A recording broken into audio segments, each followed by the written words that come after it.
जय हिंद दोस्तों, स्वागत है आपका हमारे यूट्यूब चैनल लक्ष्य तक पर। ठीक है, लक्ष्य तक पर स्वागत है आप सभी का। तो चलिए, यूपी टेट की क्लासे में हम पढ़ रहे हैं। UP TET, C TET, super TET के लिए हमारी क्लासेस स्टार्ट हो गई। तो चलिए देखते हैं आज का हमारा टॉपिक बाल विकास का है। वन लाइनर का क्वेश्चन हम आपके लिए। उससे पहले आप हमारी क्वालिफिकेशन देख सकते हैं। 2021 में हमने तीनों परीक्षाओं को क्वालिफाई कर लिया। जो भी इंपॉर्टेंट होती हैं सभी परीक्षाओं को देख लीजिए। यूपी टेट की परीक्षा में हमने क्वालिफाई कर लिए हैं। 2021 सन में देखिए क्वालिफाइड लिखा है, यहाँ पर देख लीजिए।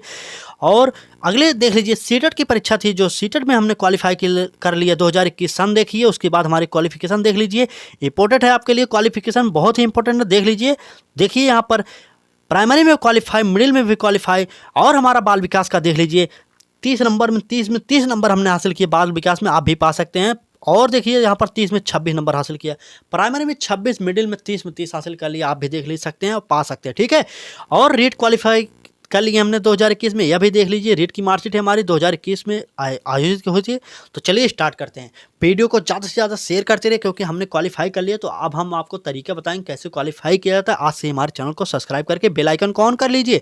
तो चलिए स्टार्ट करते हैं वीडियो को, ज़्यादा देर ना करते हुए। आज का हमने क्वेश्चन ज़्यादा से ज़्यादा जो पठन अक्षमता होती है, जो मतलब जो हमारे अंदर विकार होता है, विकार से संबंधित ज़्यादा क्वेश्चन लेकर आए हैं। क्योंकि विकार से संबंधित क्वेश्चन टेट हो या सुपर टेट हो या रीट जैसी परीक्षाओं में अधिक से अधिक पूछा जाता है। तो चलिए पहला क्वेश्चन देखते हैं क्या हमारा।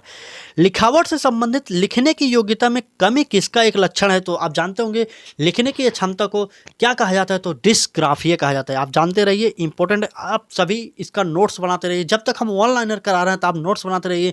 जैसे हम विस्तार से कराएंगे आपको उस सिर्फ पढ़ना पड़ेगा सिर्फ। ठीक है, तो लिखने की क्षमता को डिस्ग्राफिया कहा जाता है। अगला क्वेश्चन देखते हैं। शब्दों में अक्षरों के क्रम को पढ़ने में कठिनाई का अनुभव करना और अक्षर चाक्षुष स्मृति का ह्रास होना, तो क्या कहता है? तो डिसलेक्सिया कहा जाता है। आप जानते हो पढ़ने की अक्षमता को डिसलेक्सिया कहा जाता है। आपको सीधे याद करना है।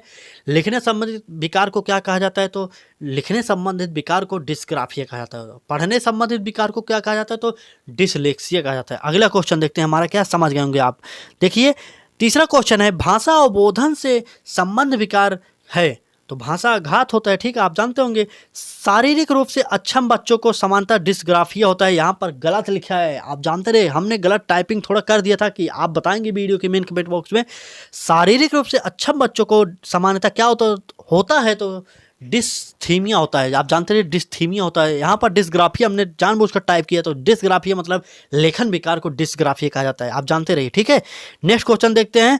डिसलेक्सिया मुख्य रूप से किससे संबंधित है? तो पढ़ने से। अभी हमने बताया पढ़ने संबंधित विकार को पूछा जाए तो डिसलेक्सिया कहा जाता है। ठीक है, और लिखने संबंधित विकार पूछा जाए तो डिस्ग्राफिया, और शारीरिक अक्षमता विकार पूछा जाए तो डिस्थीमिया कहा जाता है। ठीक है, आप जान लीजिए। आप हमारे चैनल पर आए हैं तो वीडियो को ज़्यादा से ज़्यादा शेयर करते रहिए। और रेगुलर यूपी टेट की क्लासें हमारे चैनल पर उपलब्ध कराई जा रही है, वह भी फ्री क्लासें आपके लिए स्टार्ट हो रही हैं। देखिए अगला क्वेश्चन, 6वें नंबर का क्वेश्चन, गंभीर तनाव की अवस्था को क्या कहा जाता है? तो डिस्थीमिया। हमने अभी बताया शारीरिक अक्षमता को भी डिस्थीमिया कहा जाता है, तो गंभीर तनाव की अवस्था को भी डिस्थीमिया कहा जाता है। ठीक, 7वें नंबर का क्वेश्चन देख लीजिए। गणित को समझने की आसक्तता, मतलब गणित संबंधित विकार को क्या कहा जाता है? इसका मतलब यह हुआ गणित संबंधित विकार को क्या कहा जाता है? तो गणित संबंधित विकार को डिसकैलकुलिया कहा जाता है। ठीक, अगला देखते हैं क्या हमारा। ये देखिए यहाँ पर वही क्वेश्चन फिर रिपीट हो गया, डिस्ग्राफिया संबंधित क्वेश्चन। अगला देखते हैं, डिसलेक्सिया क्या होता है? तो पठन विकार होता है डिसलेक्सिया। ठीक, अगला क्वेश्चन, यह क्वेश्चन 10वां नंबर का क्वेश्चन इंपॉर्टेंट है। ठीक, देख लीजिए। निम्नलिखित में से मौखिक रूप से सीखने की आसक्तता क्या होती है? तो अफेज्या होती है। यह इंपॉर्टेंट है आपके लिए, इंपॉर्टेंट याद कर लीजिए। अब हम आपको फिर से एक बार बता दे रहे हैं। लिखने संबंधित विकार को क्या कहा जाता है? तो पूछा जाए तो डिसग्राफिया कहा जाता है। ठीक है, और अगला डिसलेक्सिया किसे कहा जाता है? तो पठन संबंधित विकार को डिसलेक्सिया कहा जाता है। और मौखिक रूप से अक्षम व्यक्तियों की जो विकलांगता होती है उसे क्या कहा जाता है? तो अफेज्या कहा जाता है। आप जानते रहिए। और गणित संबंधित विकार को क्या कहा जाता है? तो क्या कहा जाता है? डिसकैलकुलिया कहा जाता है गणित संबंधित विकार को। इससे पहले वीडियो को शेयर नहीं किए तो शेयर कर दीजिए, यही निवेदन कर रहे हैं आपसे। तो चलिए अगला क्वेश्चन देखते हैं क्या हमारा। मनोविज्ञान शब्द का सर्वप्रथम प्रयोग करने वाला पहला व्यक्ति कौन था? तो रुडोल्फ गॉलकॉय ने किया था। तो मनोविज्ञान का सर्वप्रथम शब्द का प्रयोग रुडोल्फ गॉलकॉय ने किया था। आप जान लीजिए, यह क्वेश्चन भी इंपॉर्टेंट है आपके लिए।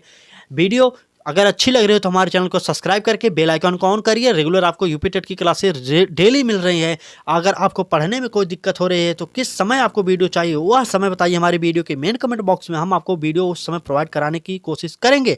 अगला क्वेश्चन देखते हैं 12वें नंबर का, सामाजिक अंतःक्रिया किसे कहा जाता है? तो आप देख लीजिए उत्तर, दो या दो से अधिक व्यक्तियों के मध्य होने वाले परस्पर संबंध और क्रियाएं सामाजिक अंतःक्रियाएं कहलाती हैं, जैसे सहयोग, सहानुभूति, त्याग, बलिदान आदि। ठीक। अगला क्वेश्चन हमारा देख लीजिए क्या है, प्राचीन काल में मनोविज्ञान का अर्थ क्या था? तो आत्मा का विज्ञान। पहले आत्मा का विज्ञान, फिर मन का विज्ञान, फिर चेतना का विज्ञान, फिर आज इस समय जो चल रहा है तो वह है व्यवहार का विज्ञान। तो व्यवहार का विज्ञान मनोविज्ञान चल रहा है वर्तमान में। और व्यवहारवाद का जनक पूछा जाए किसे कहा जाता है? तो वाटसन को कहा जाता है व्यवहारवाद का जनक। चलिए नेक्स्ट क्वेश्चन स्टार्ट करते हैं। अगला क्वेश्चन देखते हैं हमारा, मनोविज्ञान को आत्मा का विज्ञान किसने कहा था? अरस्तु ने कहा था। आप प्लीज कमेंट बॉक्स में बताइए क्या क्वेश्चन आपको पता था, नहीं पता था। अगला क्वेश्चन, 17वीं शताब्दी में मनोविज्ञान को क्या कहा जाता था? तो 17वीं शताब्दी में मनोविज्ञान को मन या मस्तिष्क का विज्ञान कहा जाता था। और यह मन या मस्तिष्क का विज्ञान किसने कहा, यह क्वेश्चन पूछा जाए तो पाम्पानोजी महोदय ने मन या मस्तिष्क का विज्ञान कहा था। अगले देखते हैं क्वेश्चन क्या, 18वां क्वेश्चन है, 18वीं शताब्दी में मनोविज्ञान को क्या कहा जाता था? तो 18वीं शताब्दी में चेतना का विज्ञान कहा जाता था। यह किसने कहा? तो विलियम जेम्स या बुंट ने कहा था। ठीक है। 17वीं शताब्दी में पूछा जाए क्या होता था मनोविज्ञान, तो मन या मस्तिष्क का विज्ञान किसने कहा? पाम्पानोजी ने कहा। 18वीं शताब्दी पूछा जाए तो चेतना का विज्ञान कहा जाता था, किसने कहा? विलियम जेम्स और विलियम बुंट ने कहा था। ठीक है। तो दोस्तों यह वीडियो कैसी लग रही है? अगर वीडियो अच्छी लग रही है तो आप हमारे चैनल को सब्सक्राइब करके बेल आइकन को ऑन करते रहिए, क्योंकि अच्छे वीडियो रेगुलर आपको नहीं मिलेगी। हम आपसे यही कहेंगे, आप एक बार हमारे चैनल पर आएँ तो यकीन करिए एक बार हम आपको दिखाएंगे। सिर्फ 1 महीने हमारे साथ जुड़िए, उसके बाद आप खुद सोचेंगे यह चैनल किस तरीके की आपकी तैयारी कराता है। तो चलिए दोस्तों, उम्मीद करते हैं तो हमारे चैनल के साथ जरूर जुड़ेंगे। हमने क्वालिफाई किया तो आपको भी क्वालिफाई करा कर रहेंगे। तो चलिए अगला क्वेश्चन देखते हैं, 20वीं शताब्दी में मनोविज्ञान को क्या कहा जाता था? तो 20वीं शताब्दी को व्यवहारवाद का विज्ञान कहा जाता था।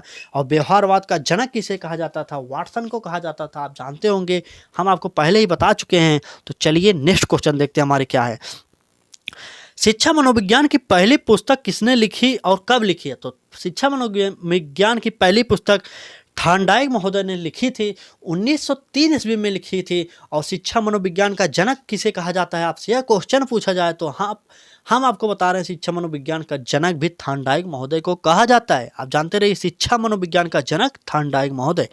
अगला क्वेश्चन, यह क्वेश्चन आपको इंपॉर्टेंट है आपके लिए, यह दोनों क्वेश्चन आपके लिए इंपॉर्टेंट है क्योंकि रीट, सुपर टेट और यूपी टेट की परीक्षा में पूछा जा चुका है।